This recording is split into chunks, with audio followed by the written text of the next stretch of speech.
très heureux de présenter cette image.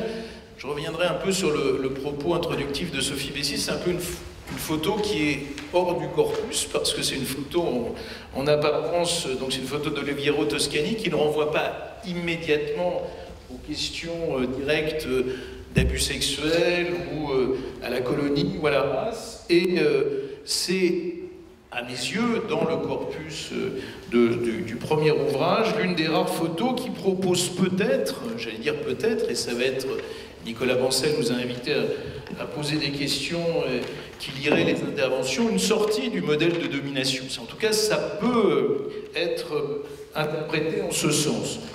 Je voudrais aussi vous proposer une lecture. C'est une photographie éminemment politique, parce que, comme vous voyez, les trois personnages ne sourient pas.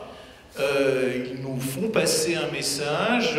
Les trois personnages, voilà, nous disent quelque chose. Ça renvoie, et on a eu une intervention d'une créatrice vivant aussi entre les États-Unis et l'Europe. C'est un peu une photographie d'affirmative action, où on va nous dire quelque chose avec trois figures réunies, qui racontent, et c'est évidemment le point de départ, trois origines différentes, très incarnées physiquement, puisque c'est, on pourrait commencer par ça, ce sont trois types physiques presque stéréotypés. Dans une autre photographie, je ne sais pas si vous vous rappelez de Toscani, il y avait trois cœurs où il disait simplement la légende était white, black, yellow. Et là, évidemment, il y a les trois personnages ont des types physiques extrêmement différenciés, à la fois par la couleur des cheveux, par les cils, par le nez, par la bouche. Et c'est évidemment cette différence physique qui est au cœur de la signification de la photographie. Cette photographie est, comme un certain nombre de documents, d'images, de textes, enfin d'iconographie que nous avons vu aujourd'hui, est en soi une rupture. Une rupture dans l'histoire d'abord de la mode, et puis une rupture aussi dans l'histoire de la publicité. Elle s'inscrit dans le choix qui est fait au milieu des années 80 par une grande entreprise de mode, une grande entreprise textile de l'époque, Benetton, de faire appel, au milieu des années 80, à un photographe, Oliviero Toscani. Et le choix qui est fait est un choix de rupture, parce que, à partir de 85, ce photographe choisit de proposer des photographies qui n'ont grossièrement rien à voir avec le monde de la mode, rien à voir en apparence, et c'est la question qui se pose aussi avec le monde de la publicité, mais c'est un choc encore une fois politique, et c'est un choc politique accompagné en général d'un bandeau, d'une inscription qui est United Colors of Benetton. C'est assez intéressant parce que en fait ce United Colors of Benetton renvoie à la visite d'un diplomate de l'UNESCO qui va visiter Benetton et qui dit, voilà, qui parle de ça, et la marque, à partir de là, et notamment Luciano Benetton, reprend ce type de photographie. La photographie elle-même présentée date de 95.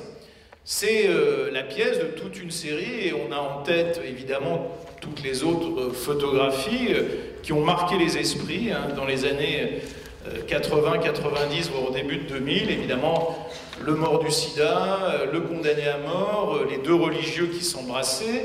Mais là, en l'occurrence, il y a, et le paradoxe pour aller jusqu'au bout du détournement est assez fort, puisque c'est une marque de vêtements, une marque textile, et que les personnages ne portent pas de vêtements. Donc l'idée est véritablement de faire un choc, de faire passer un message fort.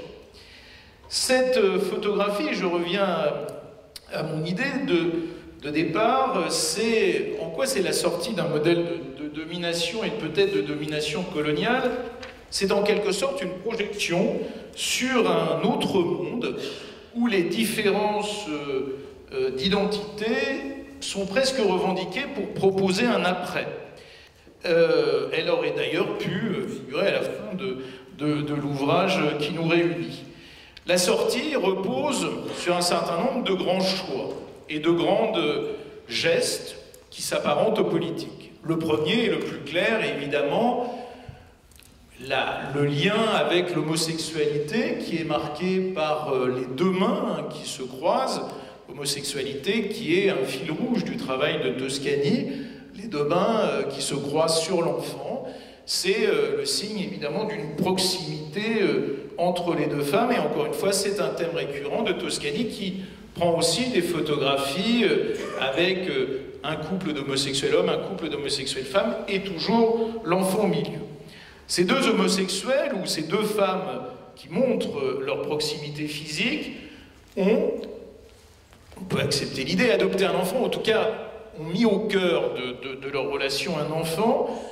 Là encore, il y a une initiative de rupture assez forte, parce que nous sommes la photographie de 95, c'est pour la société italienne, c'est pour la société des années 90. Autant dire que deux femmes avec un enfant, c'est évidemment, chacun comprendra, une vraie rupture. Et avec cette laine protectrice, cette couverture, et la laine étant centrale évidemment pour le coup la marque Benetton, la couverture les enserre, la couverture les protège, la couverture les unit. Et puis, nous sommes en face, on a beaucoup parlé aujourd'hui, et je pense qu'il y a évidemment aussi là encore un autre fil rouge, celui du détournement, parce que l'enfant lui-même n'est pas dans une position neutre. L'enfant rappelle beaucoup de représentations de Jésus, avec le doigt tourné vers le ciel, avec la main à l'horizontale. C'est la représentation d'un Jésus donnant la bénédiction, c'est aussi la représentation détournée d'un Jésus sauveur du monde, et évidemment, l'enfant, en l'occurrence, vient d'un ailleurs, puisque ce ne sont clairement pas ses deux mères biologiques, mais il se positionne au milieu de ces deux femmes, avec, et là encore, le détournement qu'opère Toscani de façon assez fréquente. Je ne sais pas si vous vous rappelez de la photographie où une mère noire allait un enfant blanc. Donc il y a évidemment toute cette différence qui autour d'une maternité culturelle plus que biologique.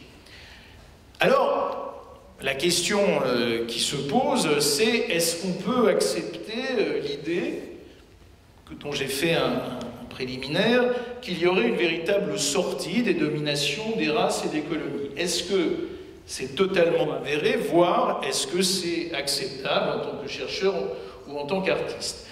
Et évidemment, et là je reviens sur des questions qui ont été souvent posées dans les autres interventions, ne sommes-nous pas piégés par une photographie dont la volonté est totalement différente?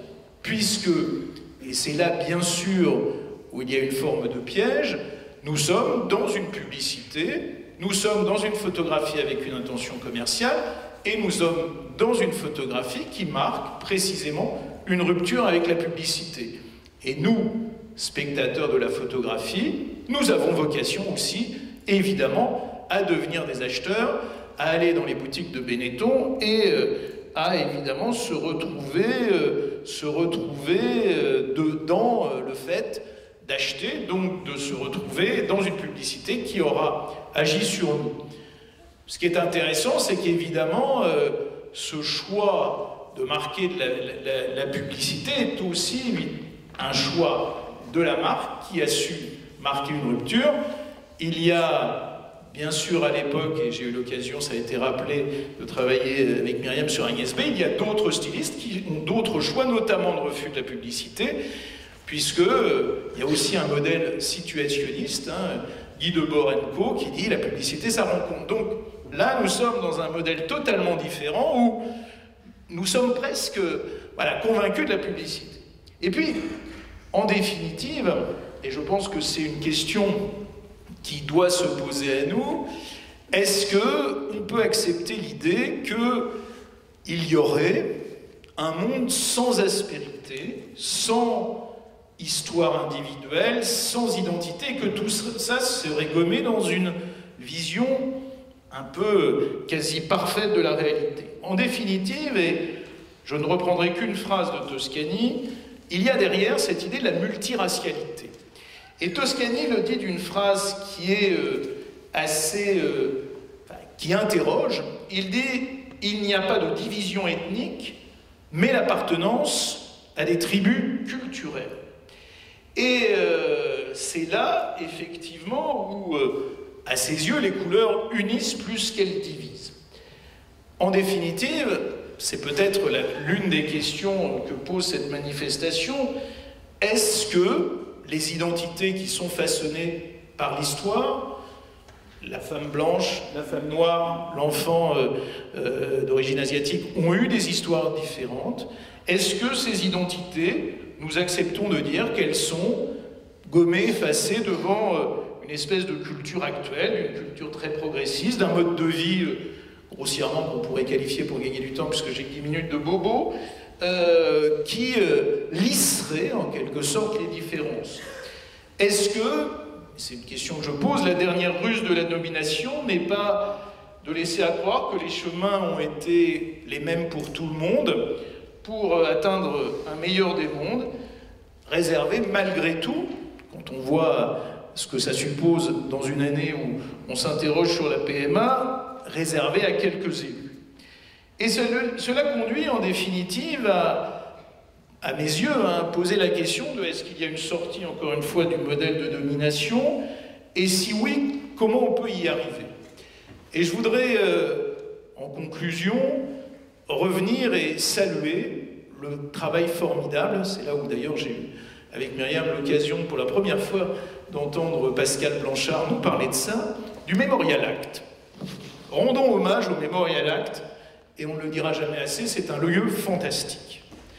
Mais je voudrais rendre hommage à tous les historiens, tous les muséographes qui ont travaillé sur le Memorial Act, et vous inviter en regardant cette photo à la fin de la visite.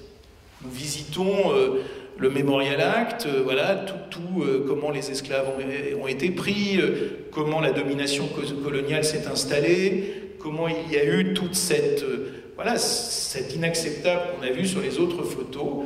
Mais en même temps, la dernière salle, c'est une salle qui dit est-ce qu'on peut sortir de l'esclavage?